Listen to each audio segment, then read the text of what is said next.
Wall Street ends mixed. Dow Jones outperformed to notch record levels. Low volumes in Asian markets as China, Japan, South Korea and Taiwan are closed for public holidays. Adar Poonawalla-controlled Rising Sun Holdings proposes to acquire controlling stake in MAGMA FINCORP via a preferential allotment for aggregate value of 3,456 crore rupees. Rising Sun Holdings to pay 3,206 crores to acquire 45.8 crore shares at 70 rupees per share.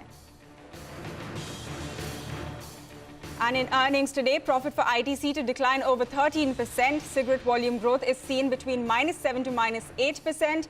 Also watch out for numbers from Coal India, Ashok Leyland and ACC. Even as Twitter refuses to block all accounts as requested by the Government of India, the Ministry of Electronics and Information Technology says that the microblogging site must follow the Indian laws irrespective of Twitter's own rules and guidelines.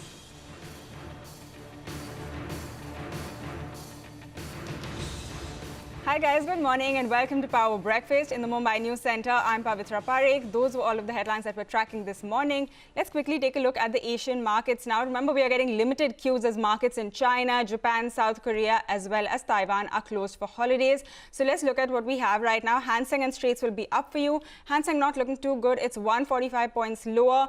Straits also trading absolutely flat, actually with a negative bias. So it is seeing some minor losses as we speak, just around 4 points lower as we speak. The SGX Nifty will also come up, again indicating that the start for us could in fact be negative. It's around 65, now 77 points lower on the SGX Nifty. That's the market action from Asia. Let's also talk about the US markets then.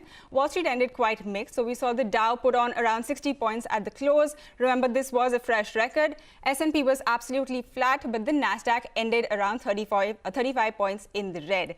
We have CNBC's Bertha Coombs who's standing by with some more action. U.S. markets finishing the day mixed. The Dow adding 61 points to close at a new record. The S&P was down 1 point and the Nasdaq falling 35. Shares of cannabis stocks, Tilray, Afria, Aurora Cannabis, and Canopy Growth all soaring. They're the newest targets of the Reddit crowd that prompted the recent short squeeze in GameStop. The stocks have also gotten a boost from hopes for marijuana legalization at the federal level. Meantime, General Motors warning that a global semiconductor shortage could take a bite out of its 2021 earnings. GM says the chip shortage could cut the company's earnings by $1.5 to $2 billion in the year ahead. The automakers' parts and suppliers have been warning of the shortage since late last year. And Target says it's going to offer up to 4 hours of pay and the cost of a Lyft ride up to $15 each way in order to encourage its hourly workers to get the COVID-19 vaccine. The retailer joins a growing list of companies providing incentives to employees to overcome barriers to getting those shots. You're up to date on the action here in the States. Now back over to Mumbai. All right, Bertha, thanks a lot for running us through all of that action. Meanwhile, Federal Reserve Chair Jerome Powell, speaking at the Economic Club of New York overnight, made a broad call for a more comprehensive approach to get Americans back to work and cautioned against pulling monetary policy support too soon. Listen into that. In this particular case, the risks seem to be to the downside from a slower rollout of the vaccination or a less successful rollout of vaccination or from the new strains. So we monitor all of that, and I think our view is that we need to guard against those downside risks and make sure that we don't move to modify our policy, in other words, to even think about withdrawing policy support until we see that we're really through the pandemic. U.S. federal budget is not on a fiscally sustainable path. That's been the case for a long time, and it's certainly the case now. That's different from saying that the level of debt is unsustainable. It's clearly not. As you mentioned, you've got low interest rates. My own view is fiscal authorities will need to return to this question, and the time to do that, though, is not now, when the economy is weak, when we have 10 million people unemployed, and it's just not the right time to be focused on addressing those issues. That time is when the economy is strong, unemployment is low, taxes are rolling in. That time will come, but I would say it's not now. We do not seek to venture into what is effectively fiscal policy. When you're talking about targeting groups who are very needy, very worthy, and targeting them with resources, that's fiscal policy. That's what you're elected to do. Nobody elected us. All right, Jerome Powell, they're cautioning against pulling monetary policy support too soon before the pandemic is over. But that's all of the global market action. How will all of these overnight cues impact our own markets? We have our research team joining in to tell you exactly that. Ekta, Sonal and Agam joined me this morning. Hi guys, a very good morning to all of you. First up to you, Ekta, as always. Take us through the market cues that we should watch. Hi, thanks for that. Well, like you mentioned, it was a mixed close for the US markets, which I'll just get to in a minute. But just to recap what took place yesterday. So the Sensex and the Nifty closed absolutely near the flat line yesterday. The Nifty held on to key levels such as 15,100 and the Sensex at around 51,300. And the mid-cap index relatively outperformed, closing nearly 1% higher. Now, the trend with regards to FIIs and DIIs continued. So FIIs net bought almost 1,800 crores in yesterday's cash market, and DIIs net sold almost 2,100 crores in yesterday's cash market. So that trend of FIIs pumping in money into the Indian market continues.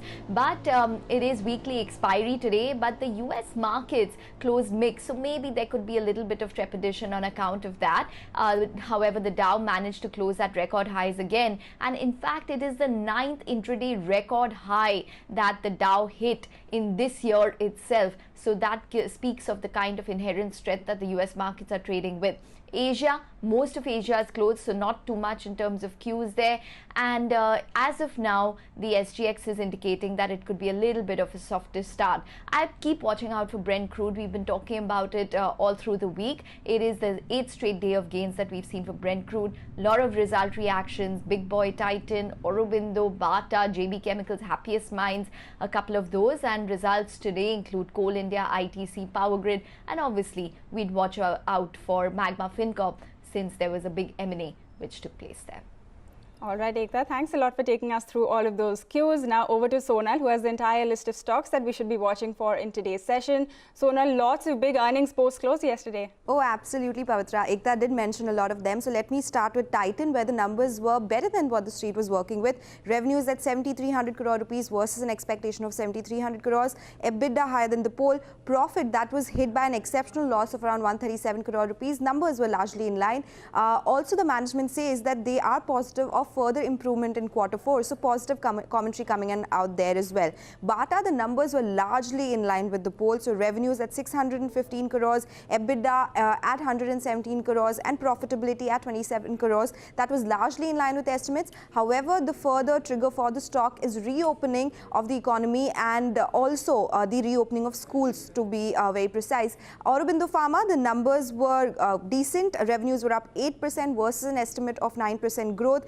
EBITDA was up 13%, margins at 21.5% versus an expectation of 21%, and profits were higher because there was an exceptional inflow of 2,800 crores on sale of their US unit. IGL, the numbers were largely in line with estimates, volumes also largely in line with estimates, margins however slightly higher than the poll, coming in at 34.6%. Metropolis, decent set of numbers, good numbers coming in from GSPL and JB Chemicals as well. Watch out for those stocks. And MAGMA FinCorp, of course, there is a proposed acquisition of controlling stake in MAGMA FinCorp by Rising Sun Holdings, which is a company controlled by Adar Poonawalla. So that stock definitely in focus. The stock, of course, has rallied a lot in last 2-3 days. All right, Sonal, thanks a lot for taking us through that entire list. We will keep all of these stocks on our radar. Finally, over to Agam for all of the cues from the futures and options space. Well, it was a flattish day of trade yesterday, which is why we didn't see as much traction as far as the index futures go yet. We did see unwinding of nearly 1% in the Nifty futures. The Bank Nifty futures, however, did see an unwinding of as much as 4%. So watch out for these indices. As far as FIs are concerned, not much happening there. They have just added about 62 contracts towards the long side and unwound 632 contracts from the short side. So a very quiet day of trade when it comes to FIs activity in index futures specifically. Their long positioning still stands at around 65%. Moving on to the most active options, we did see a lot of writing around the 14,950 put, where we may see some amount of support coming through. Do remember today is expiry, and this is a weekly expiry, and the 15,200 call, where we did see a lot of addition. So we may see some amount of resistance around there as well.